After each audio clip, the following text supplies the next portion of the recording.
Our next presenter is Dr. Wafaa Elrefaey. Dr. Wafaa is Administrator of Pathology at Faculty of Medicine at Azhar University in Cairo. Her presentation is entitled "Not Every CD34 Positive Skin Tumor is a Dermatofibrosarcoma." Dr. Wafaa, you may start sharing.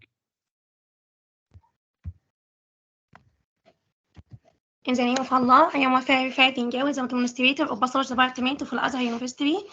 Our case today is not every CD34 positive skin tumor is dermatofibrosarcoma under supervision of Dr. Ahmed Rabi. Scenario: a 57-year-old male patient who was seemingly healthy presented with a recurrent subcutaneous occipital mass 1 year after excision. The mass was previously diagnosed elsewhere as dermatofibrosarcoma purpurans, based on histomorphology and CD34 positive immunostaining, with a size of 5 by 4 cm and a free margin of at least 0.2 cm. The clinical examination of the new lesion revealed an 11 by 7 cm subcutaneous mass with overlying skin ulceration. The radiological assessment showed no associated lytic or sclerotic bony lesion. For histopathological examination, the lesion was removed surgically with safety margin. By gross investigation, revealed ulcerated skin overlying a well-defined, lobulated, white, and focally necrotic mass, as in their picture. Ulcerated skin and fairly defined lobulated whitish mass with central focal necrosis. In microscopic examination revealed a spindle cell tumor organized in irregular short bundles with staghorn blood vessels. Tumor cells had large, rounded vesicular nuclei and conspicuous micronuclei, with a small to moderate proportion of eosinophilic cytoplasm. Tumor cell nuclei exhibit a moderate degree of polymorphism, with few markedly atypical cells, and frequent mitosis, approximately 7 mitosis per 10 high-power field, with occasional atypical forms and foci of necrosis. The tumor had invaded the overlying skin. A steriform butter was not present. They were not differentiated or anaplastic spots. All surgical margins are free. In this microscopic picture, showing a cellular spindle cell tumor arranged in irregular short bundles. Here, showing a moderate degree of polymorphism with few markedly atypical cells. In this histopathological picture, showing a cellular spindle cell tumor arranged in irregular short bundles with staghorn blood vessels and mitotic figures. Then, immunohistochemistry. The first immunohistochemical panel study was CD34, gave diffuse positive in most tumor cells. SMA, desmin, S100, beta-cytokeratin, and EMA all are negative. BCL2 exhibit weak focal staining. As in this picture, the BCL2 result is focal positive. On the right, the CD34 finding is diffuse positive cytoplasmic staining.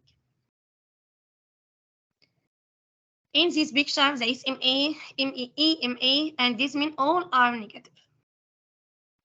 Now, both in the histomorphological and the immunohistochemical result, differential diagnosis was performed, including fibrosarcoma on top of dermatofibrosarcoma, malignant peripheral nerve sheath tumor, or malignant solitary fibrous tumor. So, what do you think? What immunohistochemistry you want to do to reach diagnosis? Further immunohistochemical investigation done, stage 6 exhibit a strong diffuse nuclear positivity. SOX10 was not expressed. Ki67 labeling index was 30%. As in this microscopic picture, the statistics result is positive. The CD34 finding is positive also. And Ki67 labeling index was 30%. So we showed revision of previous histology and the pathology, so we cut and we examined tissue blocks and the slide from previous surgery confirmed the same histomorphology, including the lack of steriform pattern. Stage 6 immunohistochemical staining of the primary lesion showed diffuse nuclear positivity also. The final diagnosis is recurrent malignant solitary fibrous tumor, high risk group, TNM stage, repeated pathology T3, tumor with high mitotic count, hypercellularity, atypia, and necrosis have been termed malignant. The type of diagnosis: solitary fibrous tumor, previously were diagnosed by immunohistochemical expression of various markers including CD34, CD99, and BCL2.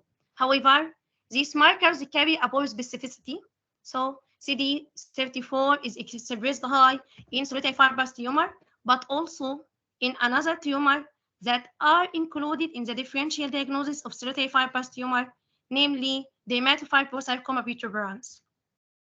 CD34 is absent in around 5% to 19% of solitary fibrous tumor, mostly in dedifferentiated and malignant cases. The presence of pleomorphism mostly exclude dermatofibrosarcoma, except with fibrosarcomatous transformation. Our case was misdiagnosed previously as dermatofibrosarcoma based on histomorphology and CD34 positivity. However, the absence of storiform pattern in the tissue, pleomorphism, staghorn blood vessels, the presence of STAT6 marker positivity validate our finding in both initial and recent specimen. Now we give a hint on solitary fibrous tumor. It's a fibroblastic tumor characterized by haphazardly arranged spindled or ovoid cell, prominent staghorn vasculature. The prognostic factors are 10 to 30% recurrence, 5 and 10-year disease-specific survival rate are 89 and 73% respectively. Adverse prognostic factors are if mitotic count more than 4 per 10 high powered field, or tumor size more 10 cm, necrosis, hypercellularity, cellular atypia, dedifferentiation, location in chest, abdomen, or pelvis, TERT promoter mutation. The risk stratification assessment of solitary fibrous tumor according to age, tumor size, and mitotic figure. The age, if less than 55 years, it gives score 0. If equal or more than 55, it has score 1. Tumor size per centimeter, if less than 5 centimeter, it gives score 0. 5 to 10 centimeter, 5 to less than 10 centimeter, it has score 1. 10 to less than 15 centimeter, it has score 2.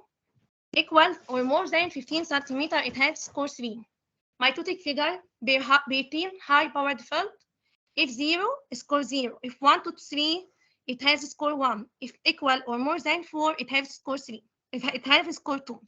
So according to total score, it's a low risk factor if 0 to 2, moderate risk factor if 3 or 4, high risk factor if 5 to 6. A hint on the dermatofibrosarcoma protuberans.